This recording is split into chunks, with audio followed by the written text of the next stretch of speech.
I came home and the locks were changed. She started hanging around the wrong crowd. Best friends call it quits. Got one of those. She said, she said. Bad. Bad girls you love to hate. Today on Judge Joe Brown. A high school friendship blows up when a roommate disappears. College student Shell Cherry is suing her former roommate for unpaid rent and storage fees. Defendant Simone Francis says the locks were changed, so she had to move out. Now it's Joe time. Let's see, Miss Cherry is suing your former roommate, Miss Francis, and you allege that after both of you signed a one-year lease, the defendant left 5 months before the lease was up. So you're seeking $2,225.39 for unpaid rentals, utilities, and storage fees. Ms. Francis, you defend by saying that the demonstrated conduct and propensity for violence that the plaintiff had shown as a result of a conviction for violence done to a neighbor during the course of the time that you were roommates. And finally, the change of the locks on the door dictated that you had to leave. So you're alleging constructive eviction. Yes, sir. Ms. Cherry, you first. I've met Simone in 2005, and we was high school classmates. I got her a job on the military base. Since you're a college student, we were high school classmates. We were high school classmates. I got her a job on the base, the military base, Gate 4. After that, I was with her and her mom in the hospital. When her mom was on a respiratory thing, and they pulled her plug. Respirator. Yes. And they pulled her plug, and I was right there beside her the whole My time. condolences. After that, I moved her in with my father, and I was paying my father for her to stay there. I told her to continue to go to high school and work that one job so she could stack her money so that we could go to the apartment for the 12-month lease. Okay. I was working 2 jobs, and I was going to school.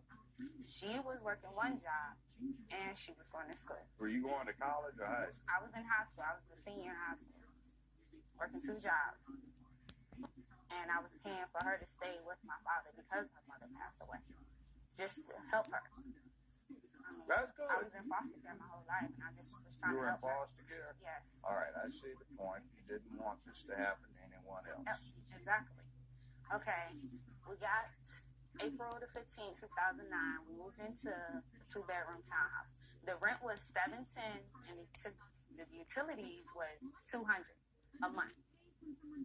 Okay, everything was going good until 5 months. Everything went downhill. She wasn't paying me rent. She wasn't paying the electricity. She lost the job? She didn't lose her job. She didn't lose the job. No. She stopped paying. She just stopped. She started hanging around the wrong crowd. Okay, well, how was she there during the course of this 5-month period? Yes, yes, yes. So in other words, you stayed there for 5 months without paying rent. Yes. And what is the storage you're talking about? Because I had to move her stuff out and my stuff out. But the person that I am, When did she leave? she left February. I love that she changed the locks before she was supposed to change the locks. Well, I'll hear And then from you on that. She left in February. Yes. Well, since she interjected, when did you change the locks? I changed the locks in January. Is the stuff still in storage? Yes. All right. So there may be another month on it. Yes. Now, give me your defense. Hi. You're Joe accusing her of Okay, this is the thing. a number of things. When I signed the lease, I was 17 when I signed the lease. They let her know when I first signed the lease that if I ever were to move out at any time, because this was going to be in her name, because I was 17 without a high school diploma, Yes. that she was going to be, in charge of finding another room. Yes, you cannot be. She said she You was cannot emancipated. contract until you If I was reach your emancipated, majority. She said she was If emancipated. I was emancipated, which we were friends, Well, she was emancipation is a technical thing. You may or may not have been technically emancipated, but are you 18 now? Yeah, I'm 19 now, but 19. Were you 18 at any point while you were in there? Yeah, 4 months after. Okay, But well, it still couldn't see, change what though. the rule is guess what? You sign up for the apartment, you're there. As long as you stay there, emancipated or otherwise, you pay the rent. However, were you to move out before you hit 18 and then ratify that by continuing on the same course after you turn 18, what would have happened had you been 17 and you'd sold? Listen to me. And you had supposedly signed a year-long lease, then they couldn't enforce it. The apartment was in her name. I am an occupant on lease. I understand. Stop. Listen to me. I read what you submitted. I read what she submitted. I read the documentation. You are an authorized occupant. Yeah. You had an independent agreement with the plaintiff to pay. No, yes, listen. That is a bad habit. You need to break yourself up. Be quiet and listen. Listen more than you talk. Now, did you pay rent for the whole 5 months? I paid rent for the whole 5 months. This what happened. In November of 2009, I got Social Security checks, and with that, I paid her car note. I gave her money for her car note because at the time I had dropped out of school because I was trying to, pay rent because my mom couldn't pay rent because she was in the hospital. So I just completely dropped out of school to pay rent. Have you gotten back in? I already got my high school diploma. I did it online. But I helped her with her rent. I helped her. I gave her money. Roommate shaking her head in the negative that you didn't. But that's you'll suffer if you did not. I got my high school diploma. She said that before when, she had to get emancipated, she had to have her high school diploma. She said she got it online then. So now she's emancipated. The apartment would have that on record if I got emancipated. So if I got emancipated or if I had my high school diploma before then, they would have all Let's move on from that. Come on. I don't want to get into another. Okay, but let's break down the facts of life. So I lost my job. I lost my second job, and she lost her second job. But I had January's rent.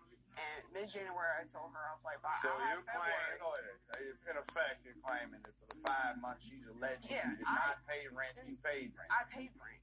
And the craziest thing, she was just a crazy person to live with. I would come home at work, come home from work, and I'd be like 1 o'clock in the morning, and there'd be always somebody over, or there'd always be some different guy over, and it's that's not, 2 females living alone in an apartment.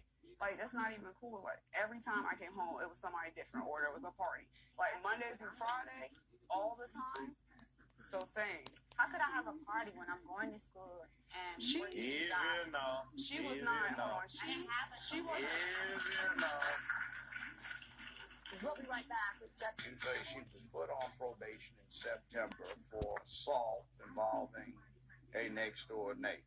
Yeah, at her old complex where her dad stayed at, she had gotten in a fight with her next door neighbor, and she hit him with a dog chain, and she got a felony for it. Was it 10 years probation? Yes, and they released me early because that's serious felony. That's felonious assault. Yes. Technically, because you have a felonious conviction, I could use that to impugn your credibility.